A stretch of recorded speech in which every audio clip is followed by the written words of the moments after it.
OBC issue নিয়ে last 2 বছর ধরে যে প্রক্রিয়াতে সমস্যা হচ্ছে সেটা রীতিমতো কার্যত সমস্যার সম্মুখীন। লাস্ট কিছু নিয়োগ প্রক্রিয়া তার মধ্যে আটকে আছে। এই ওবিসির জন্য বহু নিয়োগ প্রক্রিয়া কিন্তু আটকে রয়েছে এবং ভর্তি থেকে শুরু করে সব কিছুতেই কিন্তু এই ওবিসি একটা বাদ সেধেছিল 2025-এ। এটা আমরা প্রতিটা পরতে পরতে লক্ষ্য করেছি। তারপরে আমরা ভেবেছিলাম ওবিসি ইস্যুটা মনে হয় মিটে গেল। নতুন গভর্নমেন্ট এলো, তারপরে ওবিসি নিয়ে আবারও কোন্দল সৃষ্টি এবং এর ফলে সমস্ত নিয়োগ প্রক্রিয়া কিন্তু এক প্রকার বলতে গেলে স্থগিত। এবং শুধুমাত্রই স্কুল সার্ভিস কমিশনের নিয়োগ নয়, এর সাথে বাদবাকি যে নিয়োগ প্রক্রিয়াগুলো চলছে সেগুলোতেও কিন্তু এটা যথেষ্ট এফেক্ট ফেলতে চলেছে। তো আলোচনা করবো, যারা নতুন আছেন অবশ্যই চ্যানেলটিকে সাবস্ক্রাইব করে পাশে থাকা বেল আইকনটি ক্লিক করে দেবেন যাতে সব তথ্যগুলো আপনার টাইম টু টাইম এখান থেকে পেয়ে যান। নট অনলি দ্যাট, আমি আপনাদের বলবো 11-12-এর যে পিভিআর অর্থাৎ পুলিশ ভেরিফিকেশান যেটা ফাইনাল স্টেজে রয়েছে সেটা তো স্থগিত করা হয়েছে। 9-10-এর যে ভেরিফিকেশান শুরু হওয়ার কথা রয়েছে সেটাতে ঠিক কী এফেক্ট পড়বে কি পড়বে না সেটা নিয়ে আলোচনা করবো আজকের এই ভিডিওটাতে। 11-12 ক্লাসের যে কাউন্সেলিং প্রক্রিয়া, সেই প্রক্রিয়া আগামী 14ই আগস্ট থেকে শুরু হওয়ার কথা ছিল, কিন্তু গতকালকে আমরা দেখতে পাচ্ছি যে মধ্যশিক্ষা পর্ষদ থেকে চলে এসছে একটা নোটিফিকেশান যেখানে বলা হচ্ছে যে ওবিসি সংরক্ষণটা আসলে কত পার্সেন্ট দেওয়া হবে, 7 নাকি 17। গত 7ই আগস্ট একটা নোটিফিকেশান পাবলিশ করেছিল ওবিসি ডিপার্টমেন্ট বা ব্যাকওয়ার্ড ক্লাস ওয়েলফেয়ার ডিপার্টমেন্টের পক্ষ থেকে। সেখানে পুরো ঘটনাটা বলে দেওয়া হয়েছিল যে এসএসসি নিয়োগ প্রক্রিয়া বা যাই কিছু হয়ে যাক, এই প্রত্যেকটা জিনিসে আগের যে নিয়ম সেই অনুযায়ী হবে। অর্থাৎ 2024-এ আমরা দেখেছিলাম কলকাতা হাইকোর্টের যে নির্দেশিকা ছিল 7% ধরে, 2025-এ এসএসসি ওবিসি ব্যাপারটাতে আগের গভর্নমেন্ট যেহেতু মানেনি বলে 17% দিয়ে শুরু করেছিল এবং ক্যাটেগরি আপডেট করেছিল। এখন বর্তমান যে পরিস্থিতি তৈরি হয়েছে তাতে ওবিসির 7% নয় 17% দিয়ে রিক্রুটমেন্টের দিকে এগিয়ে গেছে গভর্নমেন্ট, আগের গভর্নমেন্ট থেকে শুরু হয়েছিল। এবং প্রত্যেকটা রিক্রুটমেন্টে 17% ওবিসির যে সেকশন রয়েছে প্রত্যেকটা জায়গাতে, সেটা এসএলএসটি 11-12 বা 9-10 প্রত্যেকটা জায়গাতে কিন্তু ওবিসি 17% দিয়ে পাস করানো হয়েছে। এবং 11-12-এর প্যানেল থেকে শুরু করে সব কিছু কমপ্লিট হয়ে গেছে, এখন ফাইনাল স্টেজে রয়েছে সেই ওবিসি 17% দিয়ে। কিন্তু ব্যাকওয়ার্ড ক্লাস ওয়েলফেয়ার ডিপার্টমেন্টের 7 তারিখের নোটিফিকেশানকে সামনে রেখে যেটা আমরা দেখতে পাচ্ছি যে ওবিসির যে বিষয়টা সেটা 7% ধরে এগোতে চলেছে। তাই এই 7% ধরে যদি এগোয় সেক্ষেত্রে প্রবলেমটা কোথায় তৈরি হচ্ছে, 17%-এর যে প্যানেল সেই প্যানেলটা টলমলো পরিস্থিতি।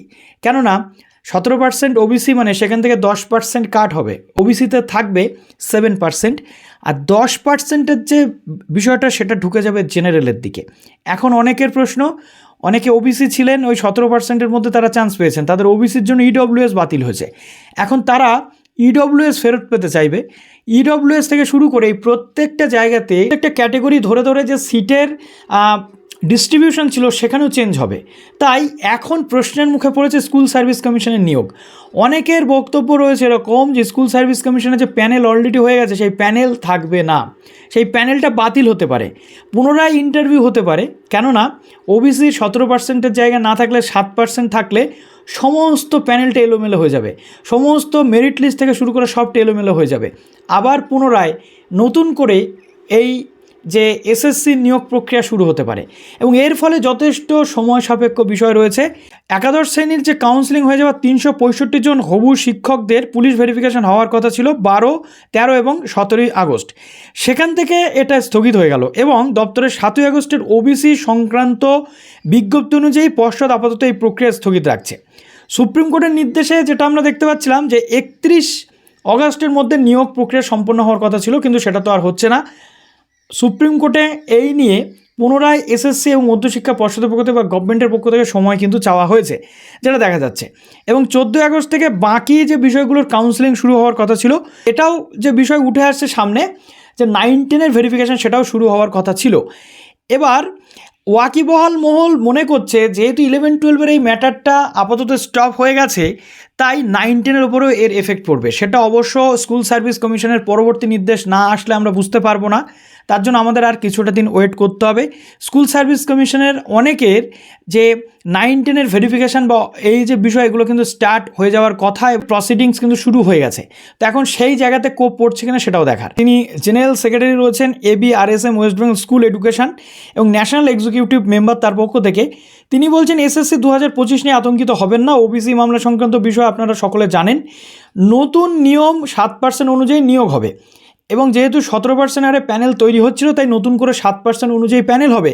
সেক্ষেত্রে নতুন করে কিছু প্রার্থীর ইন্টারভিউ ভেরিফিকেশান করে সব ঠিকঠাক করে প্যানেল হবে। ওকে, তো এই সব ঠিকঠাক করে বা ইন্টারভিউ হয়ে এই প্যানেল হতে হতে আরও সময় লাগবে এবং সেখানে বলা হয়েছে যে 31 আগস্টের তারিখ বৃদ্ধির আবেদন কিন্তু করা হয়েছে। গেজেট বাতিল হয়ে নিয়োগ প্রক্রিয়ায় বাতিল হবে এরকমটা নয়, অর্থাৎ পরীক্ষা অনুযায়ী নিয়োগ হবে।